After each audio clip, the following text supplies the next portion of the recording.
Allô, ici Fouad Berlin sur le podcast des investisseurs qui voient grand. Bienvenue dans ce nouveau podcast 10M pour 10 millions, capital optimal de la magnifique position du Vachier. Je suis avec mon acolyte Hugo. Bonjour Fouad, bonjour à tous.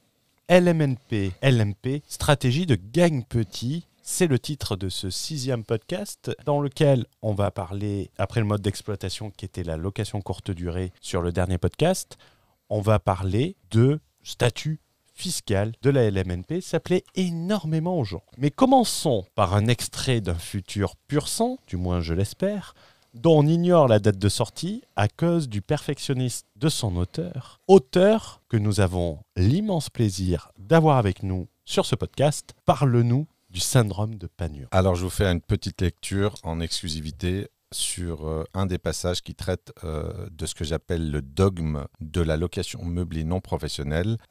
J'ai toujours cette lecture sociologique des mouvements de masse et donc je vais vous faire cette petite lecture qui va vous permettre de mieux appréhender la problématique. Le dogme de la location meublée ou le syndrome de Panurge. La littérature française et François Rabelais nous enseignent dès 1552 dans le roman Le quart livre les vices et dangers du conformisme. Pantagruel et ses condisciples, dont Panurge, sillonnent la mer, abordent un navire de commerce et font connaissance avec les passagers. Une altercation éclate entre le commerçant d'Indenau et Panurge. Le premier s'étant moqué de la tenue du second. Après l'accalmie, Panurge décide de lui acheter un mouton. La transaction s'éternise péniblement, mais Panurge en acquiert finalement un et le jette brusquement à l'eau.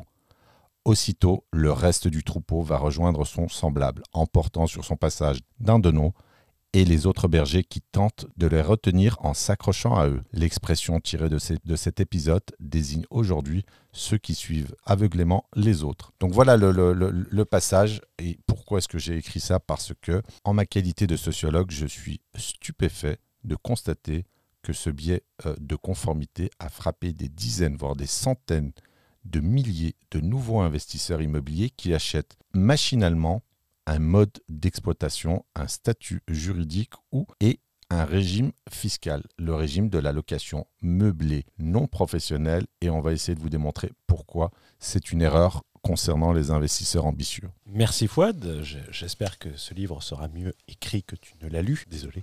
Je te remercie pour le retour, c'est bien de dénigrer mon travail. Petite introduction, n'oubliez pas de mettre des likes. J'aime quand Fouad quémande des likes. Mettez-moi des likes, les amis, mettez-moi des likes. N'hésitez pas à mettre en commentaire si vous avez identifié la source d'inspiration originale et originelle de cette façon de quémander des likes. Sur le podcast, c'est principalement mettre 5 étoiles et écrire un avis. Ça aide énormément avec le référencement. Et sur Apple Podcast, je vais remercier personnellement Cléa57, également Fouad va la remercier pour son commentaire. Merci Hugo de nous faire découvrir Fouad. Elle est contente que je t'ai mis la lumière dessus. Merci Cléa, même si j'existais avant qu'Hugo découvre la pépite. Extrêmement intéressant. Les stratégies décrites sont certes pas pour tout le monde, mais correspondent parfaitement à une catégorie d'investisseurs qu'on peut qualifier d'avertis. Alors tu vois, là ça c'est très intéressant comme commentaire parce que elle souligne le fait que ce n'est pas pour tout le monde. Ça c'est ce qu'on appelle en fait, et nous on ne mange pas de ce pain-là, le biais du survivant. Mettre la lumière sur les gens qui ont réussi à sortir, à s'extraire du panier en disant tenez, si moi j'ai réussi à le faire, tout le monde peut le faire. Ça c'est quelque chose sur lequel on lutte parce que ne tombez pas dans le piège du syndrome du survivant, parce que ce n'est pas parce que j'ai pu le faire et ce n'est pas de l'arrogance que tout le monde peut le faire. Ça, ce sont des discours qui sont à combattre. Et merci à Slowflakix. Super podcast, étant un client de Hugo, je me doutais que ce podcast allait être une réussite. Je ne me suis pas trompé. Je suis surpris de la valeur délivrée dans ces podcasts, notamment le 4e, l'investissement à distance. J'y ai appris énormément de choses et je suis très heureux de les avoir appris de surcroît gratuitement. Merci à vous deux. Merci Slowflakix. N'hésite pas à nous mettre un commentaire, cela nous encourage et on te remerciera en direct. Et les prochains, pareil. Dankeschön. Merci. Rappel du sujet d'il y a 2 semaines. Il y a 2 semaines, on a parlé de location courte durée, colocation, un suicide patrimonial en quelque sorte, que ce podcast va venir compléter par, en plus du mode d'exploitation, comme tu l'as dit en introduction, on va parler du statut fiscal, de faire ce que tout le monde fait, ce que tout le monde recommande, et donc on va parler de LMNP, LMP, où tu avais indiqué dans le premier podcast, si ma mémoire est bonne, que tu t'étais fait avoir au début par ce discours ambiant, si je ne me trompe pas et que j'ai une bonne mémoire. C'est exactement ça. En fait, quand je parle de biais cognitif de la conformité, en fait, du conformisme, moi-même, en dépit du fait d'avoir une personnalité et du caractère, j'ai été totalement happé en fait, par ce régime. Je me suis dit en fait, dès le début que si on en vantait tellement les mérites, c'est que le régime était intéressant. Et donc, ce que j'ai commencé par faire, comme tout le monde, du nom propre et de l'allocation meublée. Donc, tu as le régime fiscal, tu as le statut juridique. Et en fait, d'entrée de jeu, ce qui s'est passé, c'est que comme j'ai commencé à investir massivement, j'ai basculé immédiatement en fait, dans la catégorie, on va dire la catégorie poids lourd, LMP, considérant la catégorie LMNP comme une catégorie poids mouche. Et donc, la puissance du conformisme a fonctionné sur ma personne. Et donc, on en parlera pendant le podcast, et surtout par rapport à la chute de l'émission, il y a quand même un côté positif dans cette expérience, en fait. Le sujet du prochain podcast concernera quant à lui la SCI, l'outil de la SCI pour les investisseurs qui veulent s'enrichir massivement et donc qui passe par l'emprunt massif pour ceux qui ne se contentent pas du RSA et de cash flow, d'où l'importance de s'abonner et de ne pas louper. Il y a une certaine cohérence d'un podcast à l'autre, on essaye d'y mettre une logique, donc n'hésite pas à t'abonner, n'hésite pas à connecter dans 2 semaines. Également, on l'avait précisé la semaine dernière, le Real Estate Pro, qui est un programme d'expertise où Fouad animera des coachings collectifs en petit comité qui sera limité sur les stratégies de l'investissement massif. Et également, Fouad, beaucoup de personnes l'ont contacté, donc il a mis en place, ou du moins ça sera mis en place très très prochainement, des coachings individuels où vous pourrez lui demander qu'est-ce qu'ils pourront te demander, Fouad ? Les personnes qui t'ont contacté, parce que c'est pas moi qui contacte. En règle générale, ce que j'identifie comme besoin, ça va être un audit stratégique pour définir une stratégie en fait, qui est appropriée au pédigré bancaire de l'investisseur, essayer de corriger des erreurs de démarrage, en fait, corriger des défauts stratégiques parce qu'il peut avoir fait comme tout le monde, tout simplement. Ensuite, ce qui peut être intéressant, ça va être d'analyser le patrimoine pour ceux qui ont déjà investi plus ou moins fortement, et donc de procéder à un arbitrage. Il y a des gens également qui ont besoin de conseils pour envisager la suite logique de l'immobilier locatif, si on reste dans l'immobilier, qui peut être l'activité de marchand de biens et la promotion. Donc la petite promotion, hein, je rappelle, donc, on va être sur soit du petit collectif, soit de la maison, de la villa, etc. Ça peut être aussi du local commercial. Donc ça va vraiment être apporter une dose de stratégie. Ne me contactez pas pour connaître les caractéristiques précises de la location meublée non professionnelle. Ça, vous n'avez pas besoin de moi. C'est gratuit, vous allez trouver ça sur Internet. L'idée, c'est comment est-ce qu'on envisage l'immobilier de façon stratégique, comment est-ce qu'on peut enchaîner les investissements réellement, comprendre le fonctionnement du système bancaire, comprendre dans quelle dynamique s'inscrire et quelles sont les véritables structures qui nous permettent d'enchaîner les investissements. Voilà, c'est du consulting, c'est moins lourd qu'un mentorat, puisque le mentorat, la problématique, c'est que c'est un programme qui est relativement lourd, qui dure 1 année. Et le mentorat, de toute façon, plus ça ira, moins j'en ferai. J'en ai pas fait beaucoup. De toute façon, on parle d'une petite vingtaine de personnes sur 3 ans. Donc ce sont des quantités anecdotiques. Donc voilà, le consulting, c'est quelque chose de plus light et dans lequel aussi moi, je peux me retrouver dans le sens où on a moins d'engagement personnel à cause de la durée, tout simplement. Alors pour rentrer directement dans le vif du sujet de la LMNP, je ne sais pas comment on le dit en allemand. Alors on est à Berlin, mais malheureusement on n'a pas encore le niveau linguistique local. Principalement toi. C'est quoi le LMNP ? On a parlé de mode d'exploitation avec la LCD dans le dernier podcast. Ici, le LMNP, c'est quoi ? C'est un statut fiscal ? On peut le caractériser statut fiscal ? C'est un statut juridique adossé à un régime fiscal. Donc tu as un statut en fait juridique qui consiste... Alors déjà, ce qu'il faut dire en introduction, c'est du nom propre. Donc ça, c'est important. Ça paraît être un détail, mais ça ne l'est pas. Donc ce sont des investissements en nom propre et donc on emprunte généralement en nom propre également. Donc tu as ce statut en fait qui consiste à exploiter un logement en meublé. Et tu as un régime fiscal qui est adossé en fait, soit ça va être pour les petits LMNP, on va être soit en micro-BIC, soit en BIC réel. Donc là, il y a des conditions également à respecter. On ne va pas rentrer dans les détails, mais grosso modo, ça va être une location meublée avec un régime fiscal particulier. Et le grand intérêt, ce qui est mis en avant, d'aller, on va dire, toutes les sauces, c'est l'amortissement comptable du bâti, en fait, hors terrain. Et donc, c'est présenté par la majorité des influenceurs 2.0 comme une formidable niche fiscale qui permet finalement de réduire l'assiette fiscale sur laquelle on va être imposé. Et c'est très intéressant parce que tu parles des influenceurs 2.0. Ces mêmes influenceurs qui disent en permanence de ne surtout pas investir dans un programme de défiscalisation type Pinel, je ne sais pas où on en est aujourd'hui, mais ils disent tous que le meilleur statut, c'est le LMNP et sa défiscalisation. Ici, on ne va pas parler de Power Meublé ou de Power Ranger. Ni de Sailor Moon, pour ceux qui sont nés dans les années 80. Je ne sais pas si ça te parle, Hugo, Sailor Moon. C'était un dessin animé un peu dans son genre. Tu es né dans les années 80 comme moi. Donc, fin 80. Oui, mais dans les années 80. Donc, le syndrome du rajeunissement psychique. Et on ne va même pas parler des gens qui font tout pour rester dans le statut de LMNP et pas passer en LMP. C'est un peu la recette gagner petit au carré, on peut le dire comme ça. Alors qu'il y a des avantages, et on finira sur ça. Quitte à prendre ce statut, autant aller sur le LMP, quoi. Alors, c'est le paradoxe, en fait. Le paradoxe, au-delà du dogme, le dogme qui est une croyance très très forte, hein. Habituellement on parle de dogme religieux, mais la croyance en ce statut relève aujourd'hui quasiment de la religion.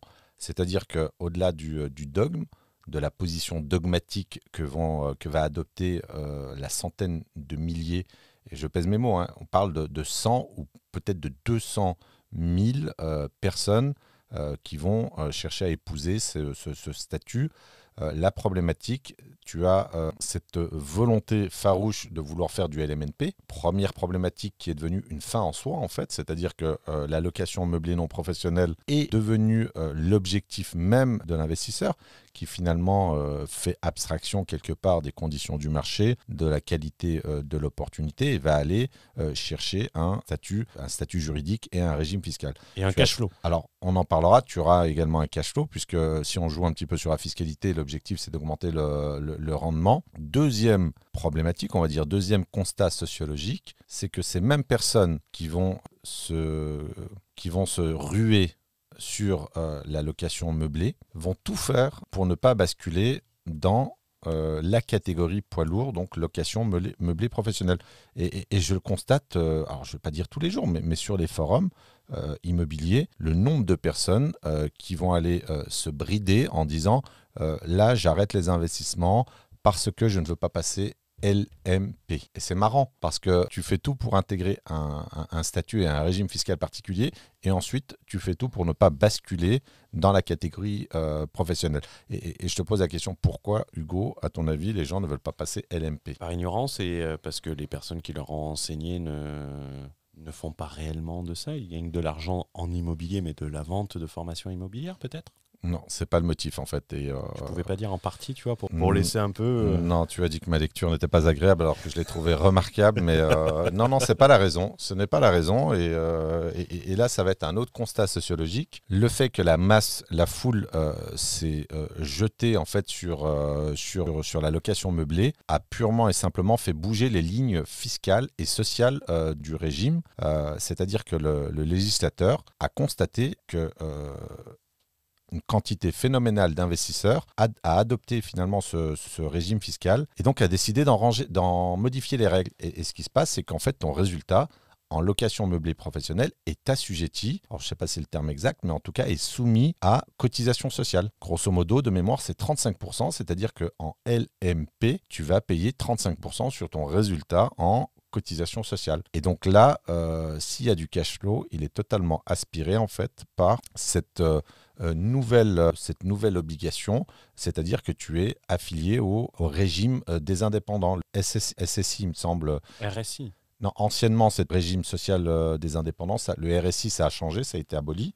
Et maintenant, tu as son équivalent. Bon, on a simplement changé le nom. Voilà. Tu as un régime social, en fait, des indépendants. Et donc, cette activité étant considérée comme une activité professionnelle et soumise aux cotisations sociales de l'ordre de 35%. Ouais, ce qui peut avoir un avantage, et on le verra à la fin. Parce que Mais ça fait très mal. ça fait très mal, surtout quand c'est pas prévu et qu'il n'y a pas la stratégie derrière et qu'il y a une stratégie que cash flow. Alors tu l'as dit, c'était pas prévu. C'est-à-dire que les gens vont adopter une stratégie en ayant quelque chose qui est totalement imprévisible, une non-maîtrise en fait finalement de la pérennité du système. Et donc, comme ce n'était pas prévu, c'est la douche froide et donc c'est la panique générale. Tu vas rigoler parce que quand j'ai commencé à conseiller les gens sur Internet, il y avait la grosse problématique des gens qui faisaient du dropshipping. Tu sais, qui vendaient des produits qui étaient sous la TVA. Et j'avais les gens, ils m'expliquaient que quand ils arrivaient au seuil de TVA, ils n'étaient même plus rentables. J'ai fait, mais comment on peut ne pas être rentable avec la TVA ? Alors que c'est un impôt qui est collecté. Voilà. Et le truc, en fait, j'ai mis du temps à le comprendre, c'est que les gens achetaient un hors-taxe en Chine. Par exemple, ils achetaient 10 balles, c'était du hors-taxe. Ils disaient, OK, j'ai 5 euros de pub, donc 15 balles, et je prends 5 euros de marge. Je prends 5 euros de marge, je vends à 20 balles. Mais le 20 balles sur lequel ils arrivaient était un prix hors-taxe. En fait, ils devaient le vendre à 24.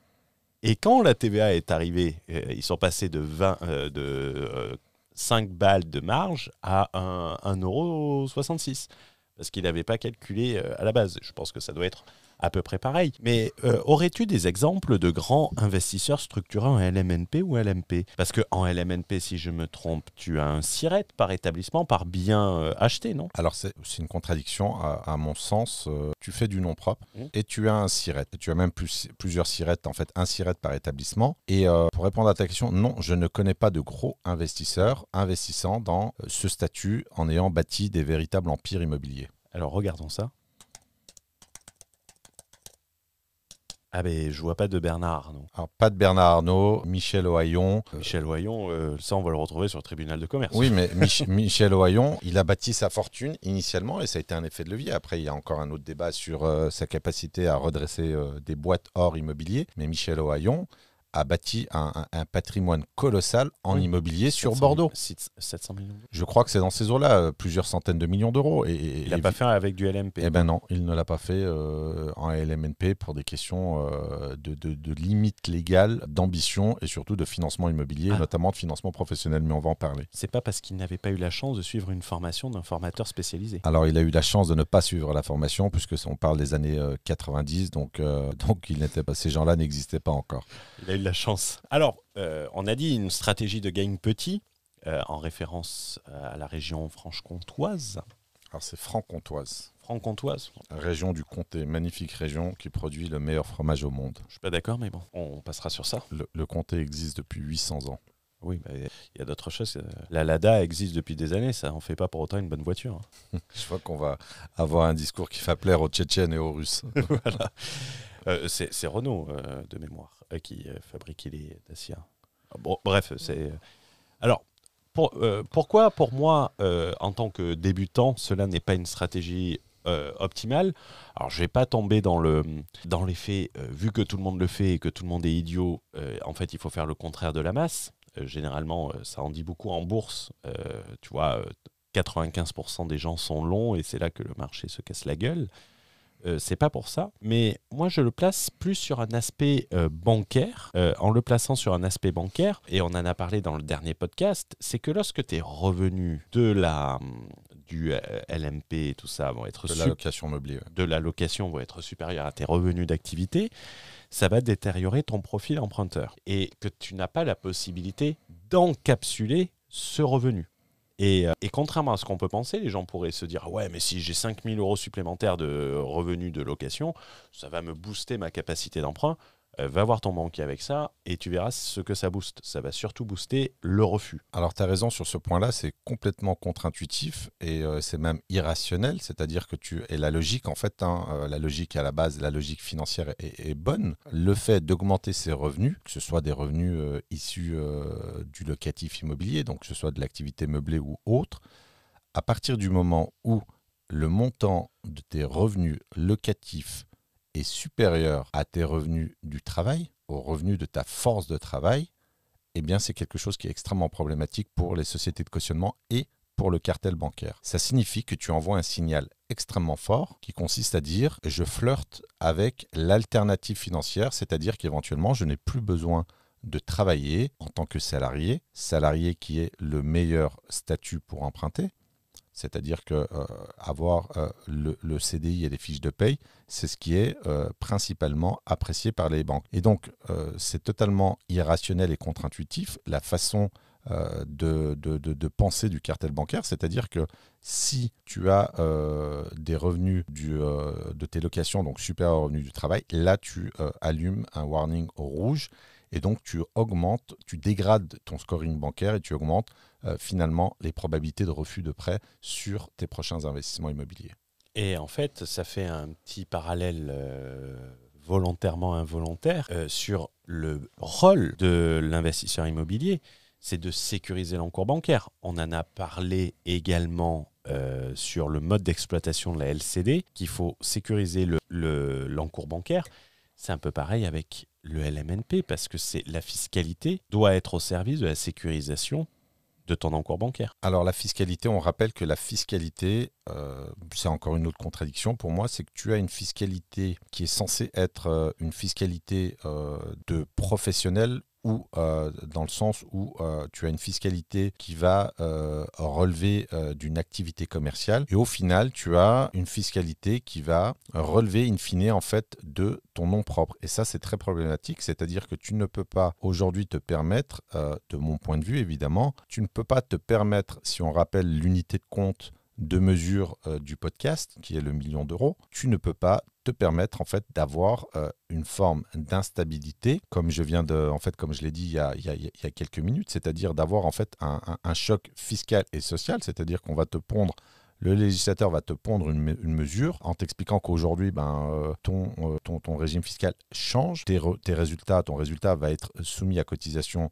sociale, et donc tu ne peux pas prendre, à mon sens, le risque d'enchaîner les encours bancaires, en fait d'augmenter la taille de ton encours bancaire, 2, 3, 4, 5, voire plus, 10 millions d'euros, et d'être soumis à des aléas fiscaux qui dépendent de façon unilatérale par le législateur au gré de ses envies, de ses objectifs, de ses contraintes budgétaires, etc., etc. Donc tu as une prise de risque en adoptant ce statut et en tentant éventuellement d'investir massivement et donc d'avoir un encours bancaire relativement élevé, tu as une prise de risque sur le fait de faire vaciller ton encours bancaire. Et ça, c'est une atteinte à une règle fondamentale qui est la sécurisation de ton encours bancaire, qui est une priorité absolue. Et on en a parlé également sur le mode d'exploitation dans le dernier podcast. Et au-delà de ça, le LMNP, c'est incompatible avec l'ambition, selon toi? Alors, pour moi, c'est incompatible avec l'ambition parce que finalement, l'État, le législateur, va définir les contours en fait, de ton ambition.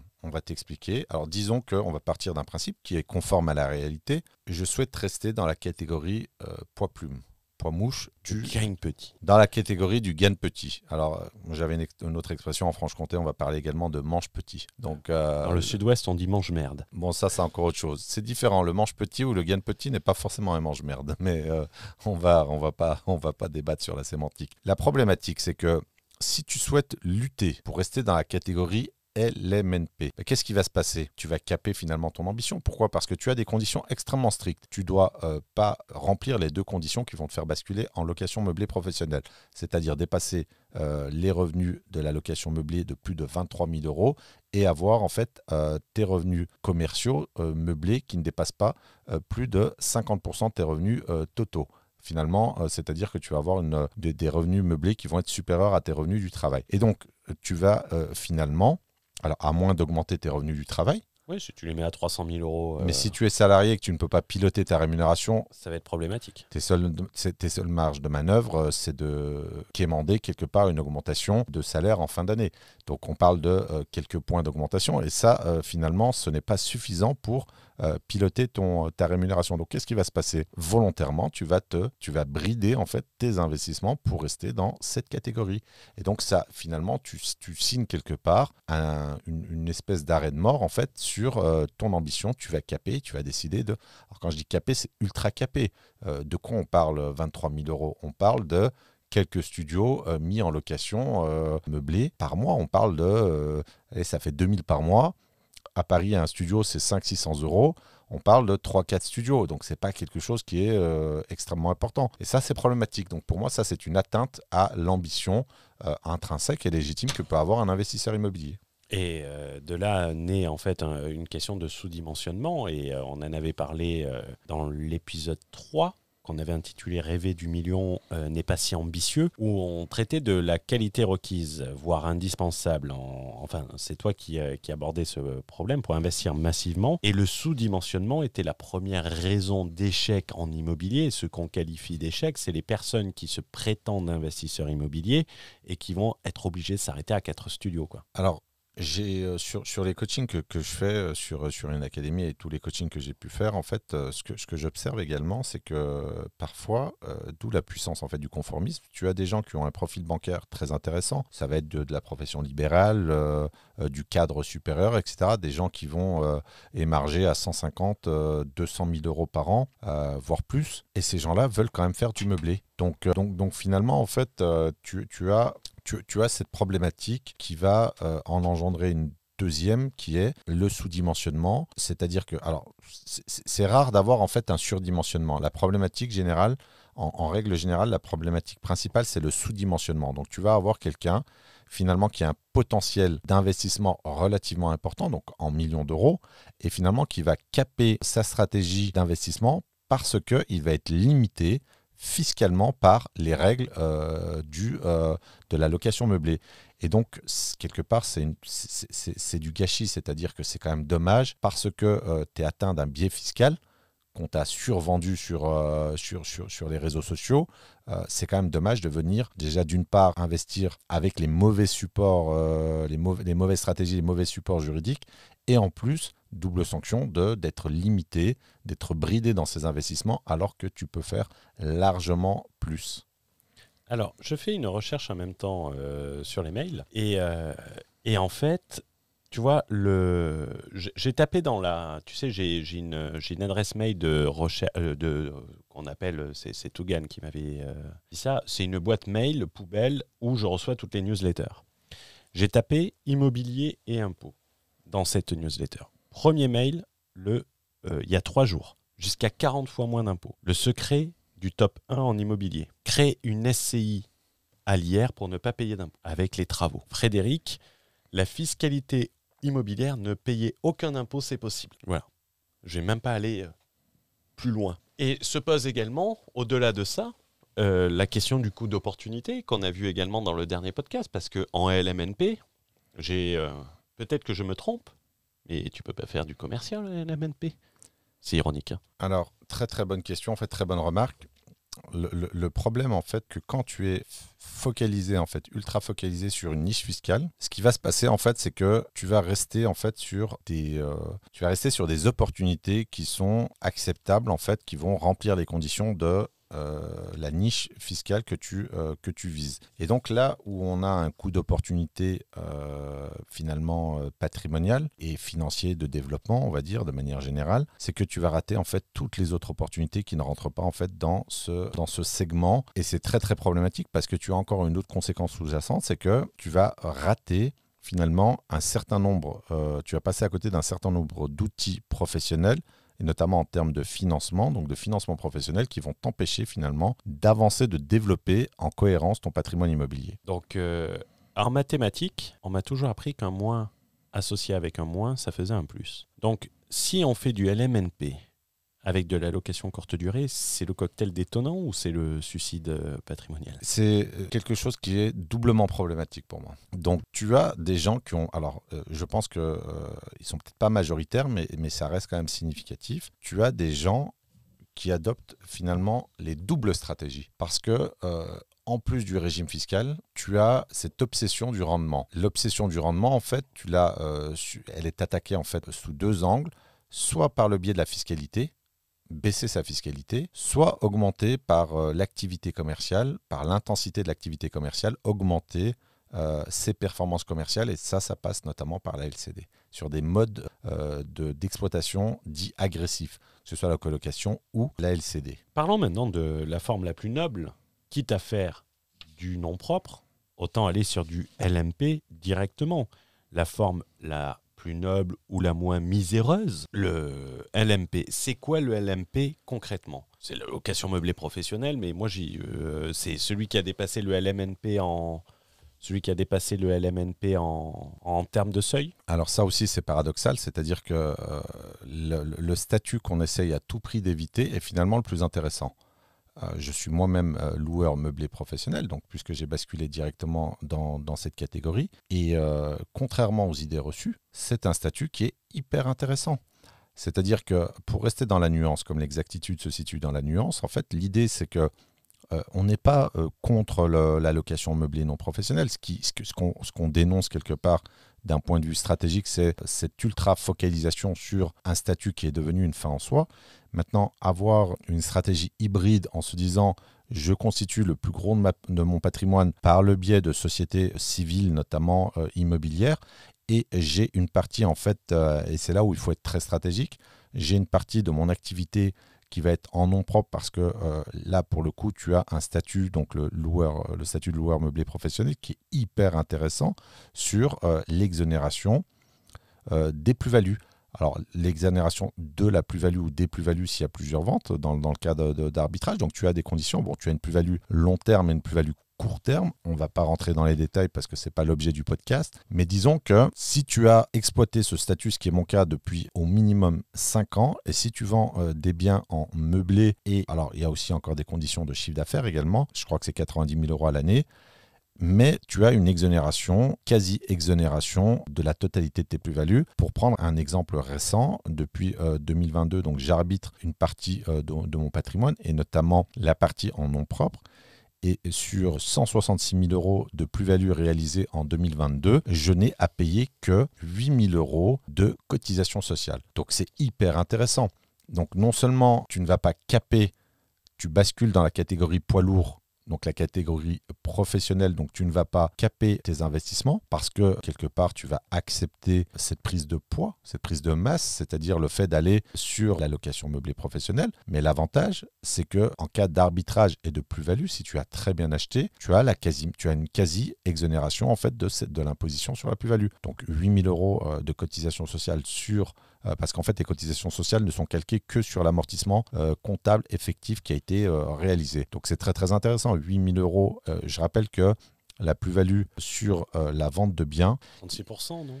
Il y a 36 ou 37,2, mais tu as encore, comme on est en France, tu as une plus-value en fait supplémentaire sur les super plus-values. Ça va jusqu'à 5% supplémentaire. Donc, tu peux largement dépasser les 40%. Donc voilà, donc c'est un statut qui est hyper intéressant. Après, il y a aussi d'autres... éléments qui en font un statut très intéressant, tu n'es pas soumis à l'IFI, puisqu'on considère que ce sont des biens professionnels. Donc si tu as un très gros patrimoine et que tu as un actif net qui dépasse de mémoire 1,3 million, tu es soumis à l'IFI. Donc je ne vais pas parler de ma situation fiscale personnelle, mais disons que je suis concerné par cette problématique. Que quand tu es soumis à l'IFI, eh bien, tous les biens que tu as en location meublée professionnelle ne sont pas soumis à l'IFI. Donc c'est quand même un avantage extrêmement important financièrement. Donc fiscalement, c'est un avantage qui est important, en plus de la quasi-absence d'imposition sur tes plus-values. Donc en réalité, jamais faire de LMNP, sauf si ton ambition, la nuance, l'intelligence se trouve dans la nuance, si ton ambition se résume à avoir 2 studios pour la retraite, ce qui n'est pas en soi péjoratif. Mais dans la cohérence du podcast, on parle d'investisseurs immobiliers et à partir du moment où tu es un investisseur immobilier, tu n'es pas un placeur d'argent immobilier. Si on peut se dire 2 studios, c'est plus du placement que de l'investissement et le développement d'une stratégie immobilière. Vivre de l'immobilier en étant capé, c'est l'incohérence stratégique dans sa forme la plus pure possible. C'est exactement ça. C'est-à-dire que en fonction des objectifs, c'est pour ça qu'il faut toujours rester en fait sur du sur-mesure et avoir en fait des objectifs individuels et avoir une stratégie qui est en adéquation totale avec tes objectifs. La notion de cohérence en fait, de cohérence stratégique est fondamentale. C'est-à-dire qu'il faut toujours essayer d'être le plus cohérent possible en fonction de ses objectifs. Donc la question, ça va être LMNP. Pourquoi pas? Et c'est pas péjoratif, on insiste là-dessus. Petit objectif, c'est très intéressant. Maintenant, pas de paradoxe, pas de contradiction. C'est-à-dire que si l'investisseur a des très gros objectifs, et c'est beaucoup plus récurrent que ça existe vraiment, hein, que ce qu'on pourrait, on pourrait penser que tout le monde n'a pas des objectifs relativement importants, mais vraiment sur la quantité de personnes, alors sur un public qualifié, hein, en séminaire, quand vous posez la question, même si c'est un public qualifié qui souhaite vivre de l'immobilier, vraiment, tu as, allez, sur une centaine de personnes, tu as 90 mains qui se lèvent. Donc on parle quand même de gens qui souhaitent vivre de l'immobilier, qui sont relativement nombreux. Donc si l'objectif c'est de vivre de l'immobilier, effectivement, le statut de LMNP sera sous-dimensionné et va brider ton ambition. Et il faut préciser aux gens qui nous écoutent, qu'on soit bien clair et en étant transparent, c'est que toutes les personnes qui vous vendent l'investissement LMNP pour la liberté financière et tout, ne peuvent même pas entretenir 10% de leur train de vie avec l'immobilier. Non, parce que ces gens-là sont quelque part dans une forme de réalité, même si tu as une dichotomie entre leur propre style de vie et ce qu'ils vendent. Mais moi, je ne connais pas d'influenceur 2.0 qui vit du cash flow. Ça n'existe pas, ou ça n'existe quasiment pas. La plupart, et j'ai rien contre la vente de formation, même si je ne vends pas de formation en ligne, et se former est quelque chose de très noble, quand on a les bonnes informations, évidemment. L'idée de vivre de sa location meublée non professionnelle, à mon sens, alors il faut définir ce que ça veut dire vivre de l'immobilier, mais si c'est remplacer un RSA SMIC, ou un SMIC, bon, on en parlera dans une revue littéraire. Parce que ce qu'on veut dire par là, ne croyez pas que vous allez avoir le lifestyle des personnes sur Internet qui vous vendent de vivre de l'immobilier et que cela vient d'une stratégie location courte durée, LMNP, et que vous pouvez faire pareil parce que vous allez être vite déçu. C'est totalement vrai, c'est-à-dire que c'est totalement illusoire finalement de penser qu'on va vivre de l'immobilier par le biais de la location meublée non professionnelle. C'est les chiffres, hein. Les chiffres parlent. Tu ne peux pas estimer en fait un cash flow relativement important tout en restant dans les cordes fiscales qu'on a définies. Et ça, c'est mathématique, ce n'est pas possible. Donc l'idée, c'est que quitte à aller sur la location meublée, si l'investisseur a de l'ambition, souhaite se constituer un patrimoine relativement important, autant aller sur de la location meublée professionnelle, tout simplement. Y aller à fond et pas faire semblant de se dire, bon, bah, j'y vais, mais en même temps, j'y vais à reculons et le statut me fait peur parce qu'il y a les cotisations sociales, etc. Sachant que les premières années, tu as une imposition, qu'elle soit fiscale ou sociale, relativement faible parce que tu as les amortissements, tu as les frais de notaire, tu as toutes les charges. Donc, les premières années, théoriquement, tu n'as pas, et si tu as des travaux, c'est encore mieux, tu n'as pas cette imposition. Mais si le patrimoine visé est encore plus important, à mon sens, il faut y aller sur une stratégie hybride en se disant, je fais de la location meublée professionnelle. Si tu anticipes un arbitrage et une intention de bénéficier de quasi-exonération de plus-value, là, c'est intéressant. Tu restes également sur un financement en nom propre qui est plus simple, pour ne pas utiliser le mot facile, à obtenir. Mais en parallèle, il faut absolument penser constitution gros patrimoine en société. Ça, c'est très important. Et ça sera le sujet du prochain podcast, la SCI. Et c'est très intéressant ce que tu as dit, qui doit en fait résonner dans les gens. C'est de ne pas se limiter, de ne pas avoir... Ça fait une parfaite transition sur la conclusion, que si l'objectif est de vivre de l'immobilier, on sait que cela nécessite d'investir massivement. Et pour investir massivement, il ne faut déjà pas être dans un régime capé. Tu parles du LMP, et c'est très intéressant par rapport au dernier podcast. Étant débutant, j'arrive à faire tic sur des notions. Par exemple, l'avantage du LMP, c'est à la revente. Donc, c'est quand tu réfléchis à la rentabilité et pas au cash flow. Tout à fait, donc c'est cohérent. Et en réalité, quand tu fais du LCD et tout ça, tu disais dans le dernier podcast, tu vas massacrer ton bien ou tu vas le sacrifier à la revente ou aller Tu vas le défigurer. Le défigurer ou aller acheter un immeuble à Bouzeland. Exactement. Donc, la nécessité pour un investisseur qui investit massivement, elle est autant fiscale que réglementaire. Il faut avoir de la visibilité. Donc, passer par des SCI qui sera le prochain podcast. Donc, pense à t'abonner. Et également, il y aura un off-série qui va arriver très prochainement, qui sera Faites rentrer la tocarde, où on va parler de vivre de l'immobilier au travers d'un ouvrage LCD plein pot, LMNP plein pot. Tous les clichés.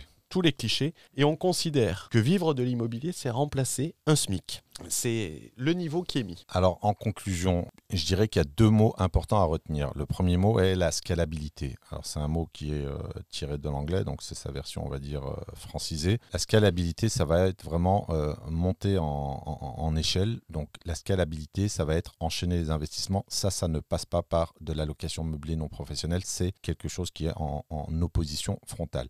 Donc, pensez scalabilité. Enchaîner. Rappelez-vous des statistiques, 1% des Français ont un patrimoine pas qu'immobilier, mais ont un patrimoine brut de 2 millions d'euros.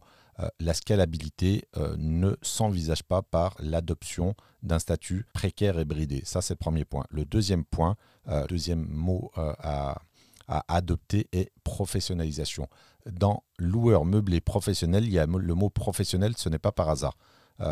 La professionnalisation est indispensable pour monter en puissance, pour obtenir une scalabilité dans sa stratégie d'investissement immobilier. Donc ça, c'est très important de retenir ces 2 mots, scalabilité et professionnalisation. Et sur ce podcast, quand on te parle de vivre de l'immobilier, on va le placer directement. C'est 120 000 euros à l'année. Pour les adeptes du mensuel et du court terme, nous avons pris un chiffre rond pour vous faciliter le calcul. Et pour info, peut-être que vous ne le savez pas, il y a 12 mois dans l'année. On vous souhaite une bonne journée, une bonne soirée. Et on se retrouve dans le prochain podcast. C'était Fouad Berlin pour vous inspirer à voir grand.